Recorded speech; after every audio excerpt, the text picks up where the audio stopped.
The principles used to treat brain-injured children, if you take those same programs and apply those to children who are not obviously brain-injured, you get accelerated children.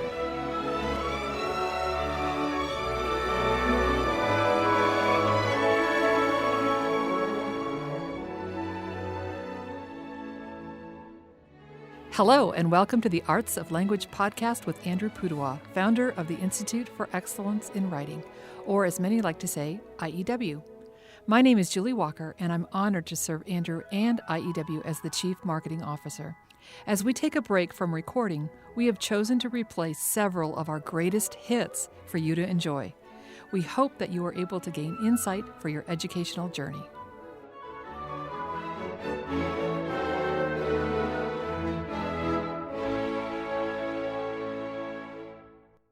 So, Andrew, this episode is entitled Understanding the Brain. And the reason I wanted to talk about this is because of your background in child brain development. Well, Understanding the Brain is a very ambitious title for a 20-some minute podcast. Well, maybe we'll break it into two. Yes, I do have some training in what we might call the field of child brain development. Brief history. As you know, I lived in Japan for 3 years, and I studied with Dr. Suzuki and graduated from the Talent Education Institute, Matsumoto, Japan. But what happened to me in the last 6 months when I was there was I came across an interview between Dr. Glenn Doman and Dr. Shinichi Suzuki. The reason I came across this interview was because a friend of mine who was also a student in Matsumoto, she was perfectly bilingual, raised in America, but Japanese, both Japanese parents. So she was asked to translate this interview into Japanese. And so I got a chance to read it, and I was overwhelmed. I was transfixed, if you will, by the conversation these two great men were having. And so very quickly, I ordered Glenn Doman's book. And so I ordered this book and got it, and I read it, and I thought, well, this is the holy grail of knowledge here.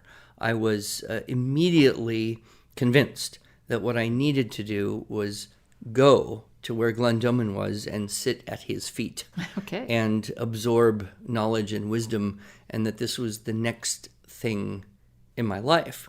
I also learned that the place where he was at had a Suzuki violin program. Perfect. So it was perfect. So I wrote to Glenn Doman. I said, I'm about to graduate from Talent Education Institute. I've been here 3 years with Dr. Suzuki. I read your interview. I read your book. I feel very drawn. I would love to come and work for you. And Glenn didn't write back, but his daughter, Janet, who runs the Institutes for the Achievement of Human Potential, she wrote back and said, well, we don't really need a violin teacher right now. We have a couple, but we're always interested in young people who are interested in what we're doing. And we will be in Tokyo seeing families on such and such a date sometime in the next few months. You are more than welcome to come in and visit and see what we do when we are in Tokyo. And so I thought, well, that's a nice invitation. So, having no knowledge of what I would run into, I showed up at this hotel where I saw for the first time consciously in my life brain-injured children and their families, and the staff of the institutes talking and teaching programs of treatment to help fix brain-injured children's issues. And of course, the staff was teaching in English. Everything was being translated into Japanese. They immediately put me to work. They gave me a hotel room. They said, would you like to help out here with a little bit of the easy type of translation interpretation that we need? And so I jumped right in, spent the week with them, and it changed my life. And I said, teach violin or no, that's where I need to go. And so I did apply then to join the staff in Philadelphia, and they received me graciously, put me through the boot camp in the School for Human Development, which I can explain briefly. And then I joined the staff, and it just so happened that about 6 months after I went there, one of the violin teachers on the staff. Her husband was transferred. She had to leave, and so I was able to also teach in the Suzuki program that they had in the school for advanced children. So basically, the institutes was set up with different divisions. The first division that I had experience with was called the School for Human Development. This is a residential program for brain-injured adults. And so these were kids, I think the youngest was 17, maybe 14, 17, all the way up to 30-something. And I had to live in the dormitories with them, eat with them. I had to do the full neurological treatment program with them, the full social development program, and administer that. And it was really a boot camp. And so I've never been a very physical person, although I did martial arts in Japan, so I wasn't completely a wimp. But I'll tell you, when you have to jump in and get up in the morning and run 3 miles and do 18 trips of brachiation on a 30-foot overhead ladder, Wow. crawl for a quarter mile, creep for a half a mile every day for 30 days without missing a day, that was the boot camp. It was called the 30 days. Then, if you survive that, you get a weekend off. But it was tremendous because doing the neurological program with the students, you realize, how hard this is, really, how important it is. You can even see little changes in yourself, in the way your brain operates. At least you can imagine that it was useful. Right. After 30 days of rigor, you would want it to be useful. Yes. So that was the boot camp, as I said, and then I worked with that school for another 6 months or so, and then they transferred me to the Institute for the Achievement of Intellectual Excellence. And so I was working with reading programs, math programs, encyclopedic knowledge programs, social development programs. And at the same time, I then started teaching in the international school, the Evan Thomas Institute.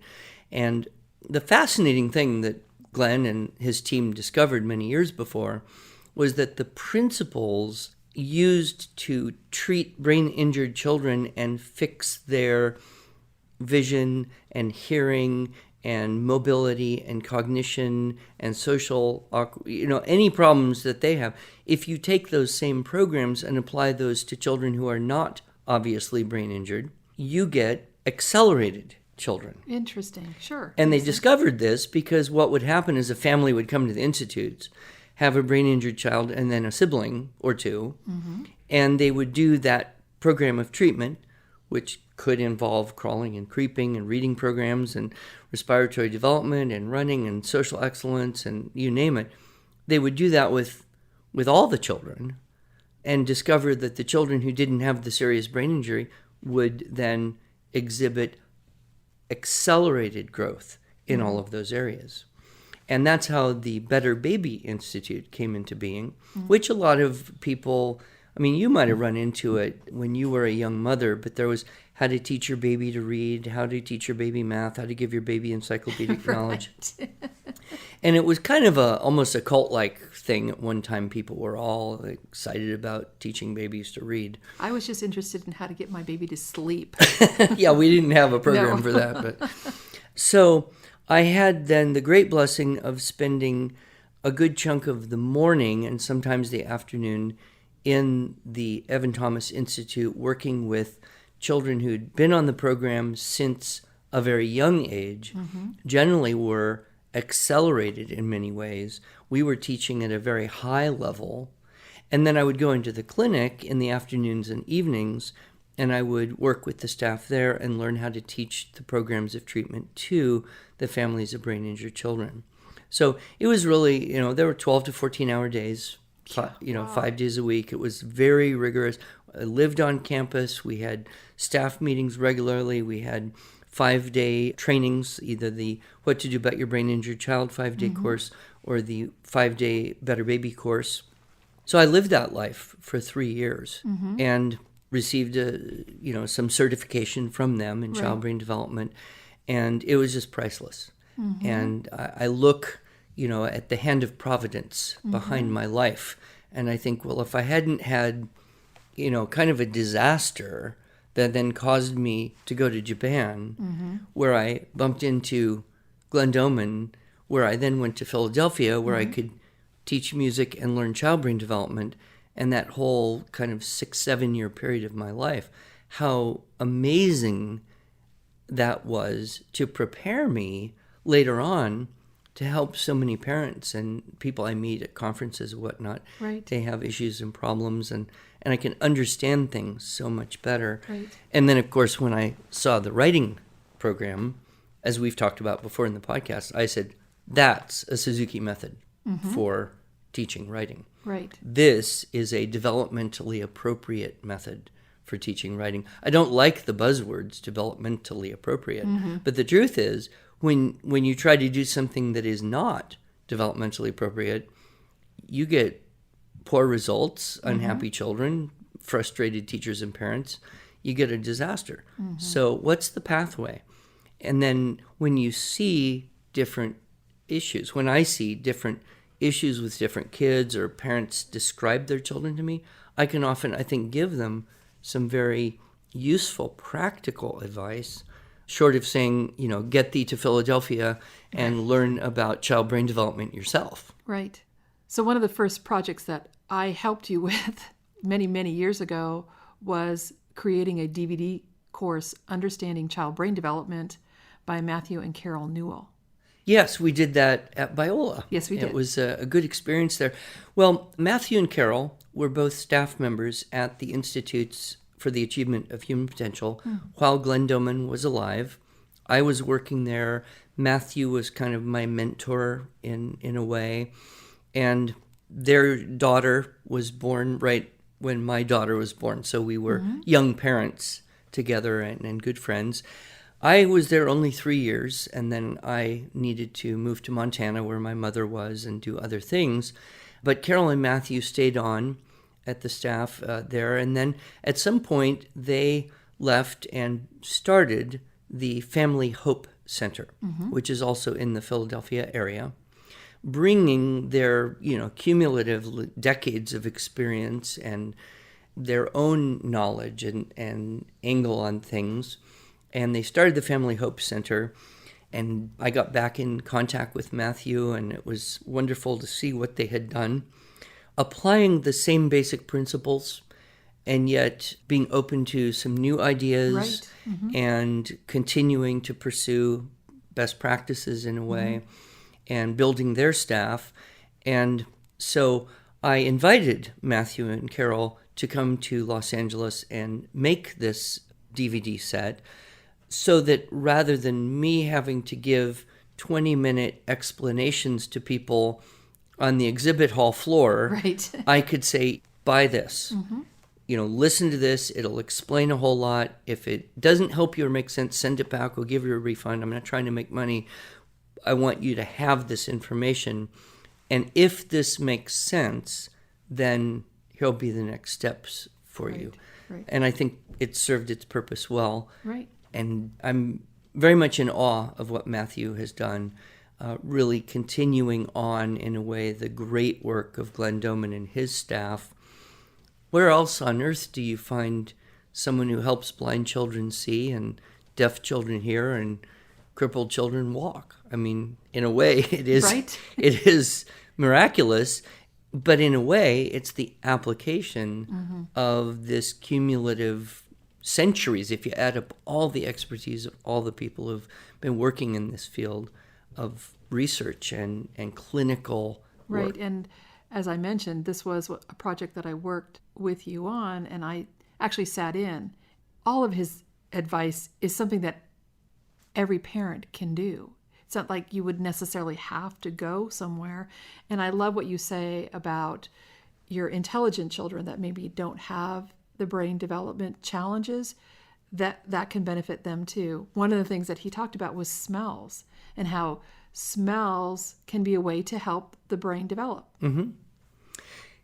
Yeah, it's interesting. Glenn Doman used to say something, I've repeated at times. At first, it's a little shocking or abrasive to people, so you just explain it. But, Glenn Doman would say, every child is brain injured. Every child is brain injured. It's just a question of location and degree. Now, you got to unpack that a little bit. it's a spectrum. On one end of the spectrum, you have neurologically flawless. Perfect. Okay, who's there? None of my kids. None of the kids I know. On the other end, you have comatose, right? Everybody's somewhere in between. And when we understand that, then we understand that the principles of developing the brain, whether it's in the sensory areas or the motor areas, whether it's in vision or sight or touch or smell, or whether it's in mobility or manual function or speech, there are certain principles that, when applied on a daily basis, will help to accelerate that growth in those areas. And of course, what we see with brain injured children is often they can be very high in some areas and completely handicapped in another. Right. You take, for example, children with severe cerebral palsy. It's a midbrain injury. Their cortex may be completely unhurt. They may have an intellect that dwarfs their peers, dwarfs you and me. They may be brilliant, but their speech and mobility don't allow them to express that brilliance. On the other hand, you can have a child who looks perfectly normal, walking down the street, you'd never guess they had a problem, and yet they've got cortical issues that can be diagnosed. They could be labeled autism or auditory processing functions that inhibit and make learning very difficult. So our work at the Institutes, and what Matthew has continued on, and I don't do this anymore, but I point people towards those who can, is to learn how to diagnose, evaluate, create a program to treat those specific areas of need, accelerate brain growth to improve function so that learning and action becomes easier. You've talked about so many different things, and I'm hoping that we will have time during this podcast, or perhaps go into part 2, some of the specific things. You talked about creeping and crawling. You talked about the cortex of the brain, location of where your injury is can affect certain functions. I don't know anything about any of this. What should I know to help? Well, my boys are all grown up now, but what do I need to know to help my grandchildren? Your grandchildren. Well, that was really how the Better Baby course came into being. Was if you had a young child, a young child, and you wanted to give them the best neurological advantage, what principles would you apply? Great. And so, yes, one thing we know is that the sensory pathways, that would be visual, auditory, tactile, and then olfactory and gustatory, which are connected. So 5 senses. The senses. The sensory pathways are developed through stimulation. So if you have, for example, a child who has a severe visual problem or is blind, or a severe auditory problem and can barely hear, or is deaf, not because of an ear issue, but because of a brain issue, then what you do is you will stimulate that pathway with a frequency, an intensity, and a duration of stimulation that is determined to be optimal for where they are in that pathway. One of the things that Glenn Doman developed that is so powerful, and then Matthew in the Understanding Child Brain Development expanded on this, is this developmental pathway where you can see where children start basically when they're born, and as they move up in levels toward pretty much a fully mature function around the age of 6 or so. So if you have a child who is deaf or almost deaf, what would you do? You get a foghorn, and you'd blow that foghorn for a short period of time, many, many, many dozens of times a day. Why? Because you're sending very powerful high intensity auditory stimulation with high frequency and short duration to burst and essentially cause the part of the brain, a part of the brain that was not predetermined to hear, to start taking over that function. One of the terms we hear a lot, and especially in the last decade, which, I've been out of this for quite a while, neuroplasticity. Okay. Right? It was once believed that brain injury was permanent. There was nothing you could do about it. Once you had a stroke, you had a stroke. There was no recovering, really. It was just accommodate the symptoms, live with it. Right. Cerebral palsy, you've got cerebral palsy. You're just going to live with it. So let's equip you with devices and things that would accommodate. But what we now know is that the brain continues to grow and develop. And really, Glenn Doman and the team were on the cutting edge of this idea of neuroplasticity. Parts of the brain are kind of pre-designated to do certain jobs. So you have an area of your brain that deals with hearing. Mm-hmm. You have an area of the midbrain, an area of the pons, and that's all connected auditory pathway. Well, if part of those brain cells in that area of the brain have died because of brain injury, right, prenatal, neonatal, postnatal, right, other areas of the brain can start to perform that function if the cells are stimulated in that pathway. So with blind children who you want to see, you stimulate them with bright light, with short duration, with high frequency.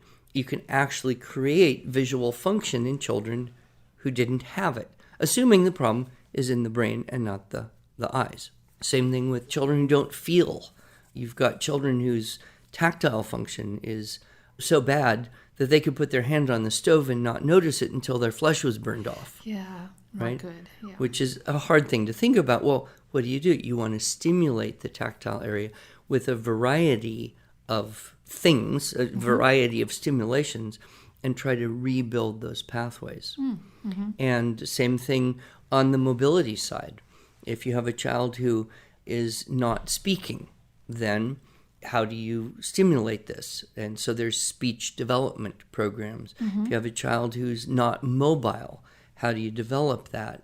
If you have a child whose manual function is limited, how do you develop that? And so all the programs of treatment are designed to find out where is this child on the profile and what activities done with frequency, intensity, and duration of an appropriate formula will get them to the next level. Right. So you mentioned the word pons. So that's a part of the brain, I'm assuming? Yeah, so the pons is like at the top of the brain, the stem. Okay. And that is at a very, very deep level. Children's pons is activated usually when they're born and continues to grow and develop in the first few months. You can't be too hurt in the pons and live. Oh, I see. So it's rare to find a lot of injury there. Mm-hmm. There can be some, diffuse injury. So just basic physiology. The right. pons is connected to the stem, which is connected to the spinal cord. Yes, and it deals with a lot of your survival functions like breathing. Right. Right? But all of the sensory motor function has to pass through the pons. So if there are some mild injuries, that can interfere. But usually, that's not the biggest problem. Mm-hmm. The midbrain, of course, is above the pons. And the midbrain is the area that develops particularly when a baby starts to crawl on their belly and use a cross-pattern motion, right arm, left arm, right leg, and then the baby pushes up and starts to creep on its hands and knees, right hand, left hand, right leg. And so that crawling and creeping develops that mobility function in the midbrain.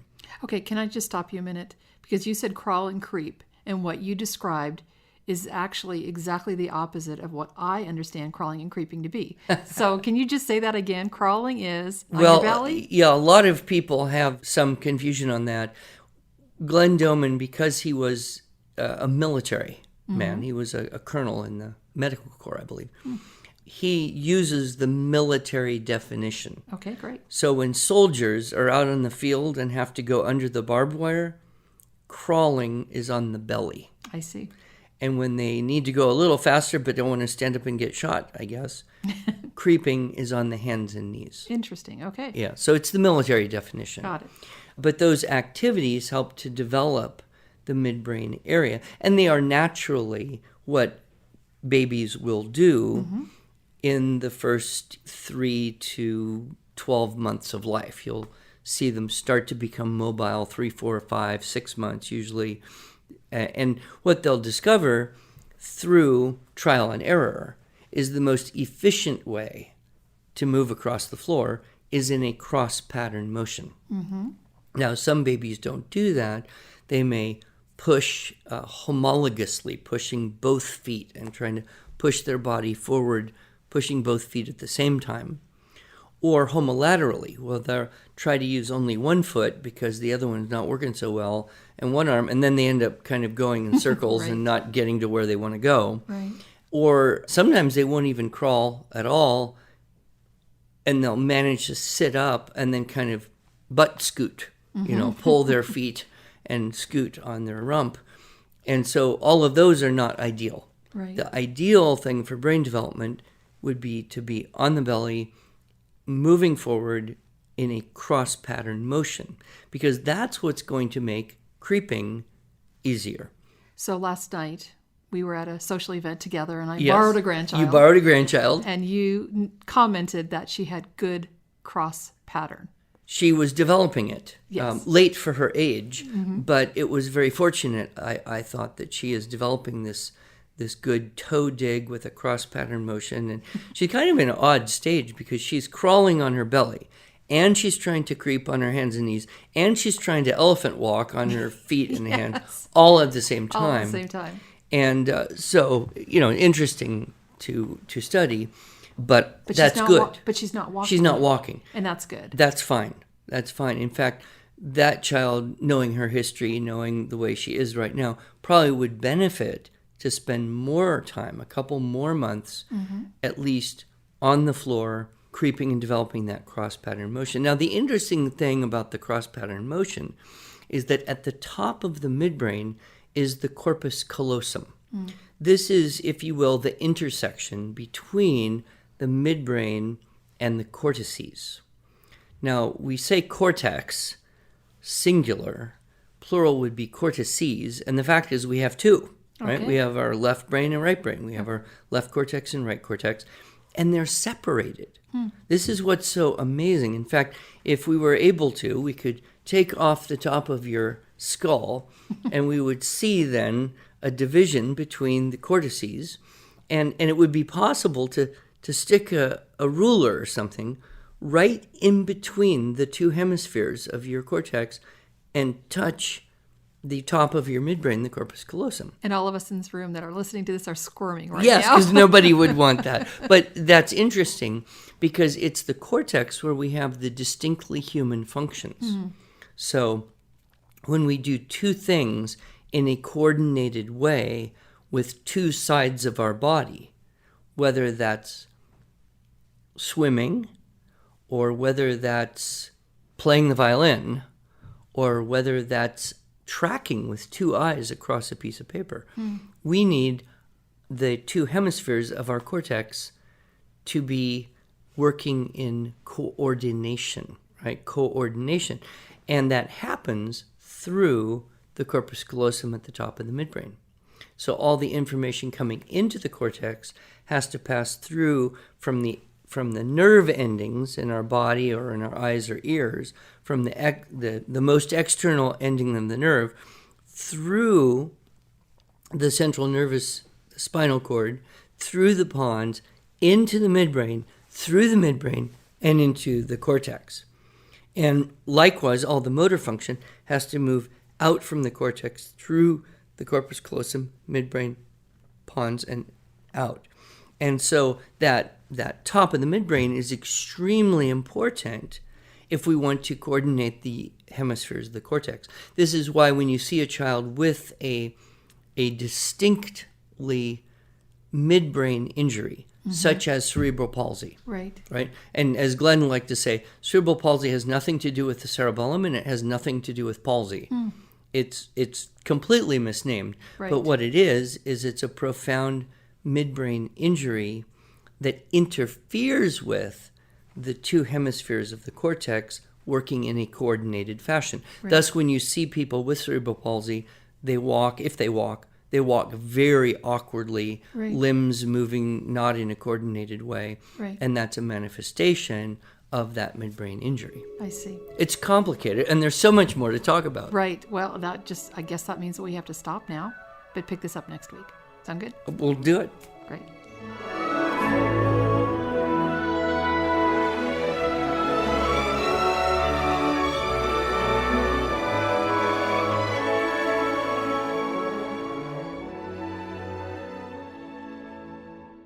Thanks so much for joining us for one of our favorite episodes.